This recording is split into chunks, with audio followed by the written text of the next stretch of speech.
Good morning from the office. I'm your host, BKP. We are North Georgia's only live online morning show. Welcome back Monday morning, 8 o'clock here on the East Coast. Trying to figure out if we're going to have anything to talk about today, if there'll be anything of interest. Now, talk shows all over the country. Everything is going to be busting wide open with Kavanaugh. Kavanaugh to the 10th power. Who would have thought that Brett was quite the party animal? Actually, we're going to have to look into when he decided to get serious in school. Because right now, this guy is a party animal. You can't, according to people that can't remember anything, have no witnesses, don't really know what happened at the party themselves, the best we can figure is Brett Kavanaugh held a fictitious party life like you would not believe. This was a wild man. He is a wild... I don't know what happened. I think the FBI investigation should dig into what actually happened to calm this guy down to where, he could see that he wanted to get married and have two lovely daughters and coach basketball. At what point did he say, that's the guy I want to be? That's the guy I want to be. I want to be the guy that works at the homeless food pantry. I want to be the guy that... teaches constitutional classes. I don't want to be that guy anymore. I want to find the people that said, I was around Brett the day he woke up and said, I just don't want to be that guy anymore. I don't want to be that guy that just gets naked at a dorm room party and thrusts myself on women and say, touch me. That's just not for me anymore. Why, what if one day somebody did that to my daughters? That's just not me. Democrats to destroy the man, destroy him, regardless if they have any evidence whatsoever.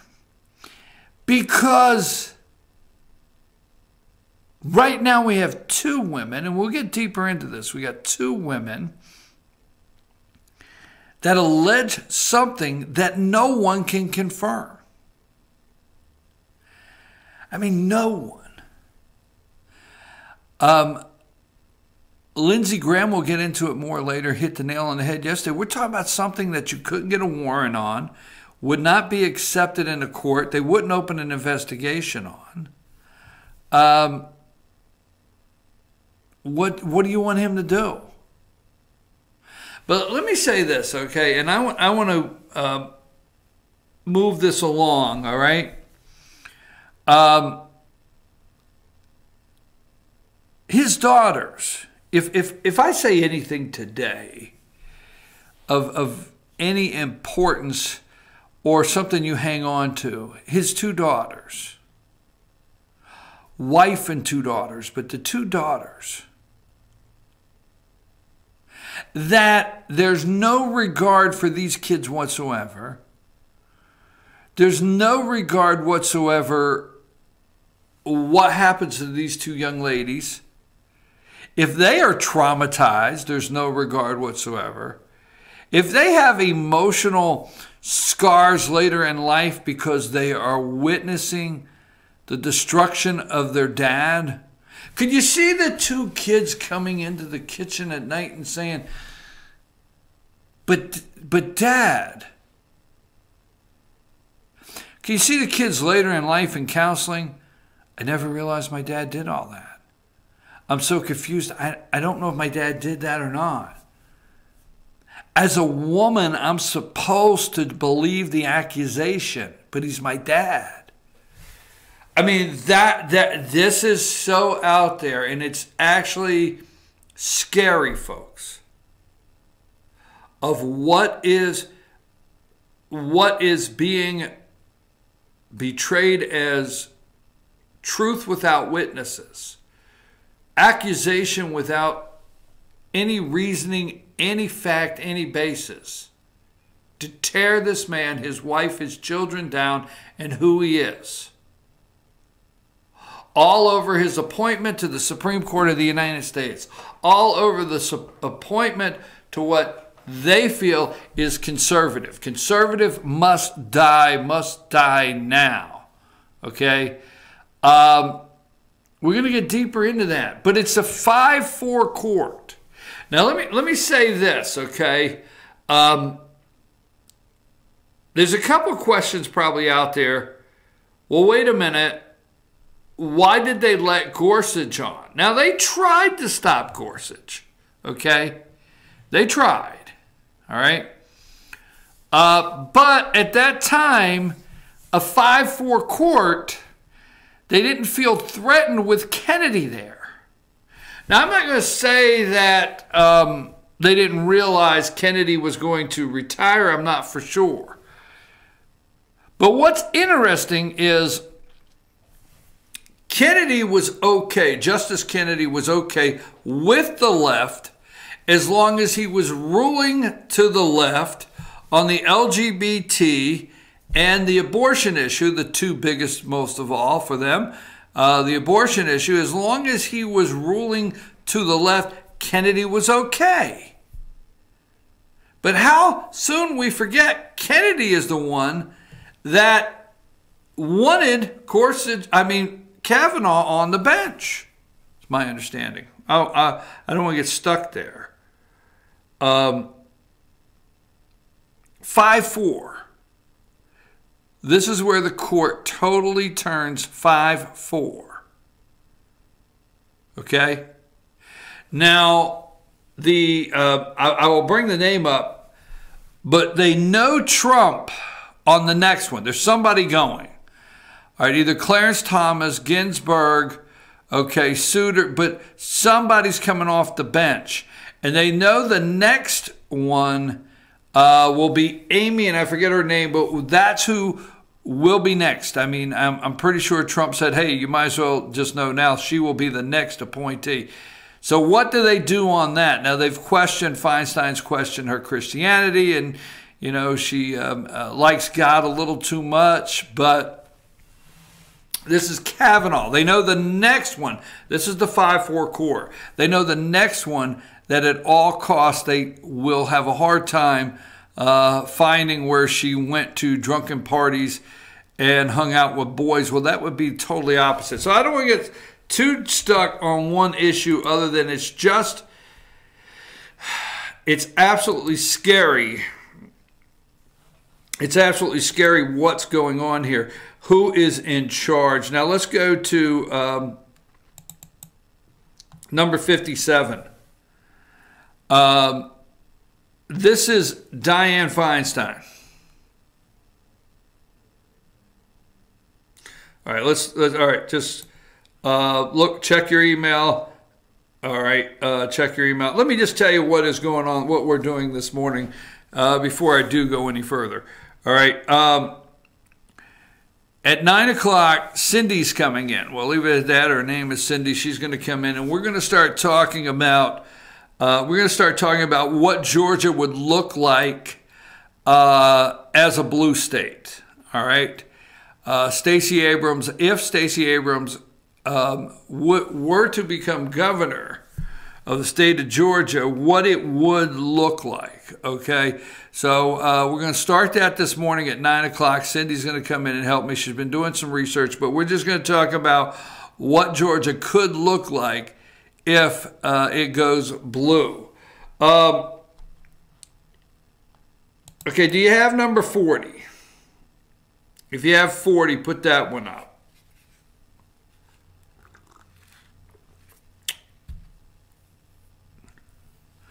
Okay, this lady here, all right? This lady here, her name is, let me get that correct here,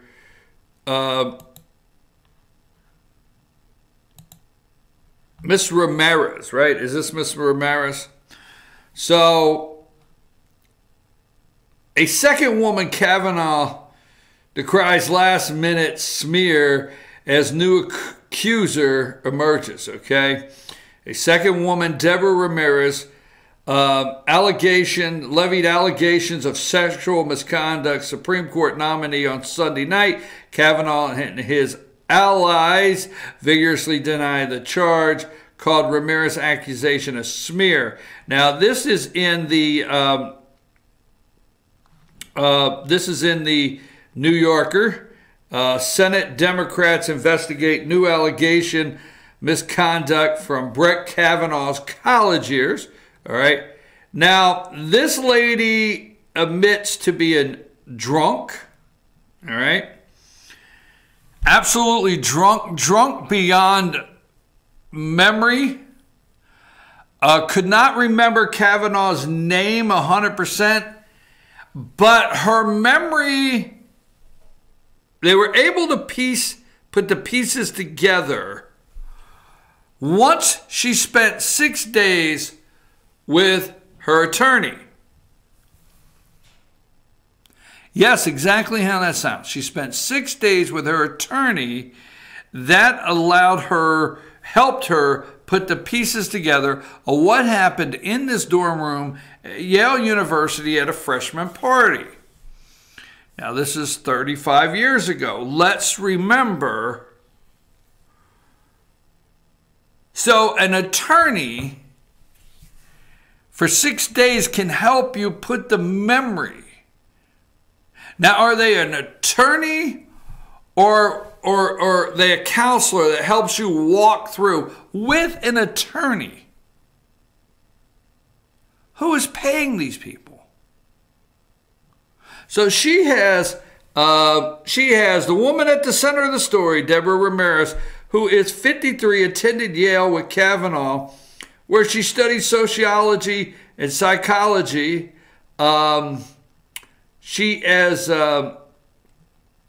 We can't find anybody, okay, we can't find anybody to corroborate her story.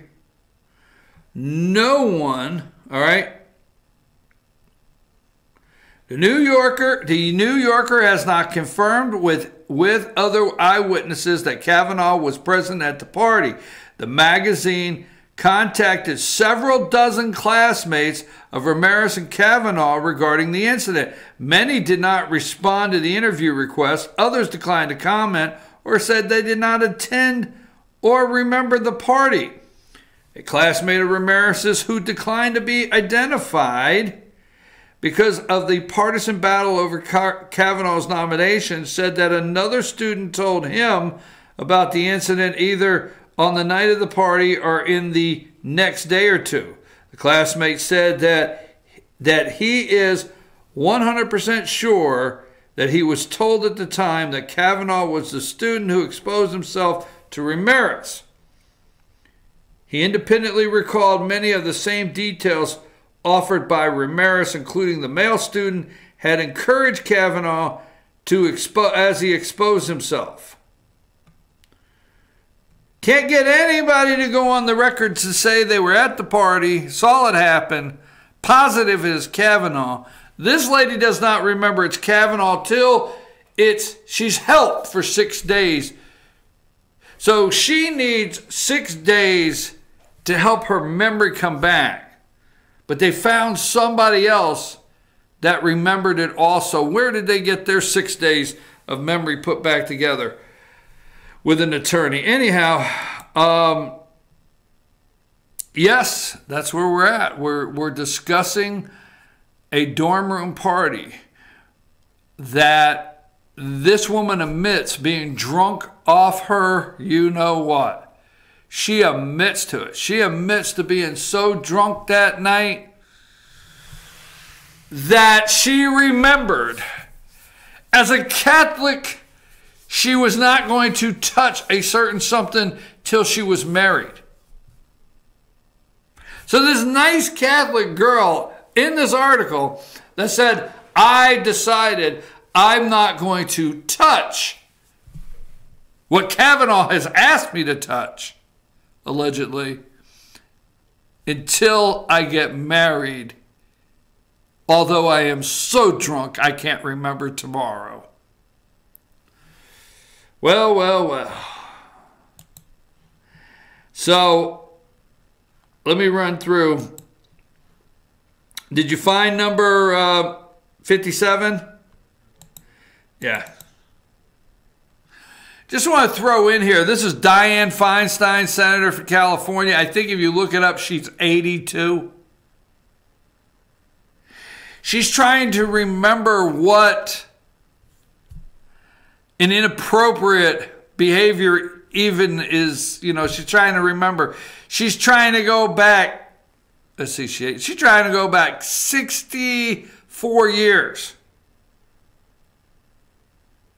to remember what it was like to be at a drunken party with classmates. Dems calling for hearing delay. We must delay this right now. It's got to be delayed. Is what Dianne Feinstein, let me get up here, put up number 56. Dianne Feinstein, Thursday's hearing should be canceled. You see, now they want Thursday to be canceled. All right? Now, I told you when this first broke, they were working on finding people to corroborate it. They were looking for a pattern. They were Roy Moore looking for number 2. Now, Michael Avenatti has a number 3 tonight. Live on CNN. Accusations that we cannot confirm. We cannot substantiate. We have no witnesses, but we're going to run it as top of the hour news. Do you realize every network, Fox included, is running this top of the hour news? An accusation with no witnesses, now multiple accusations with no witnesses, nobody to confirm it, nobody to corroborate it, is top story. Our top story tonight is absolutely fabricated, but we're going to run with it anyway. Exactly. On the Christine Ballsy Ford, the 4th person, her friend, a lady, says she doesn't remember any party at all. See, these are people that Ford's saying, I know you were there. Nobody remembers. Nobody will confirm what she said. Now, they will. Watch what happens. Feinstein and all of them will accept and call them witnesses the people during her life she confided in. So they'll want to bring somebody up that she said 25 years ago. Now, this happened 36 years ago, but 25 years ago, they will want somebody to testify that says, yes, 25 years ago or 20 years ago, she came to us and said, that this thing had happened in her life. Oh, that's good enough for us. Thursday's hearing should be canceled in light of disturbing new allegation of sexual misconduct against Brett Kavanaugh. The FBI must investigate all accusations. We are getting ready to set a whole division of FBI, a whole floor, just for dorm room drunken parties. Hello, I'm with the FBI. Did you attend in 1982 a dorm room party with a keg? All right. They had a tap. Remember that thing on the top, tap? And you pumped it. It was a keg. Do you remember that, sir? Ma'am, were you there? I don't know. Okay. You remember that dorm room party? Did you go? I don't know. Okay. All right. FBI investigation, this is what they want. To find what? The only thing is they know, no matter what, is what they want to do is they want to go through every person in the yearbook to see if they can find one person that says, yes, definitely. So the FBI must investigate all allegations, okay? Let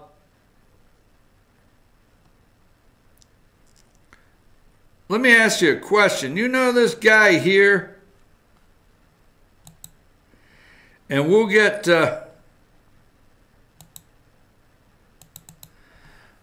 All right. You know this guy here? Go to number 43. Number 43, Andrew McCabe. Number 43, Andrew McCabe is tied into, let's see, you know this guy here? Let's go to number 54.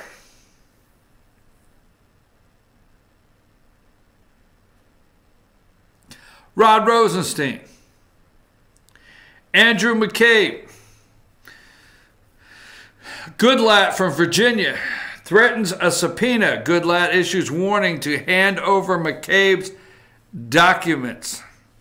So Rosenstein, which we're just coming off a story in the New York Times saying he's the Assistant Attorney General of the United States Department of Justice. He joked supposedly in wearing a wire and polling the cabinet, okay? Polling the cabinet on the 25th Amendment. That would be to remove the President of the United States. Now, the guy to the left is McCabe. Andrew McCabe. We want all of the documents. The Congress wants all the documents. Rosenstein and the DOJ have been soft-walking them, slow-walking them. Now, why do I say that right in the middle of this conversation concerning this accusation? Andrew McCabe, remember, Rosenstein, Department of Justice, FBI, put number 43 back up. Andy McCabe. Let's go with 42. Do you know who 42 is?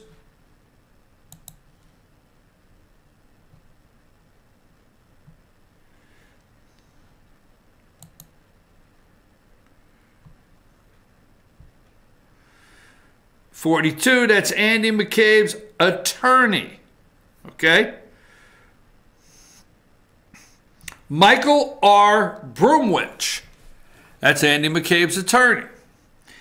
Andrew McCabe's attorney, Michael R. Bromwich, along with his strategic counseling firm, Bromwich Group, have joined Dr. Christine Ballsy Ford's legal team. Who is paying a whole firm? The whole group.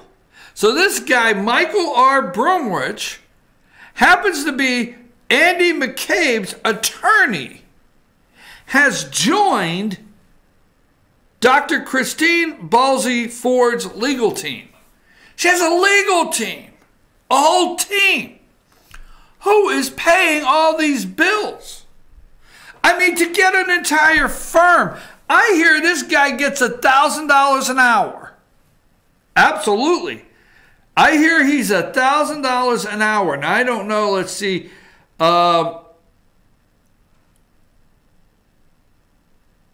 Ford's attorney, Deborah Katz, which we know her, this guy, I understand, gets $1,000 an hour. His whole group has joined the team of attorneys. Now, the last time I got an opportunity to see a team like this was what? Shapiro? Was it Shapiro? Was it Johnny Cochran? Bailey? F. Lee Bailey? What was it? About 4 or 5 of them, right? On OJ's team. Trying to get him off for murder, which they did. This is a whole team. This is an attempt to completely destroy Kavanaugh, hoping that Donald Trump will remove him, okay? Will remove him and slow the process down to get past November, and hopefully in the next year, in the Senate and Congress return back, all of Congress return back to Democrat power. They'll do anything. Chuck Schumer said, I will do anything. I'm going to take a brief, and then we're going to run through a lot of things that connect to this, okay? And as soon as we get done, we're going to, and then at 9 o'clock, don't forget, Cindy's going to come in. We're going to start talking about what if Georgia turns blue? What could Georgia look like if it turns blue and Stacey Abrams wins? I'm your host, BKP. Good morning from the office. We'll be back right after these brief messages.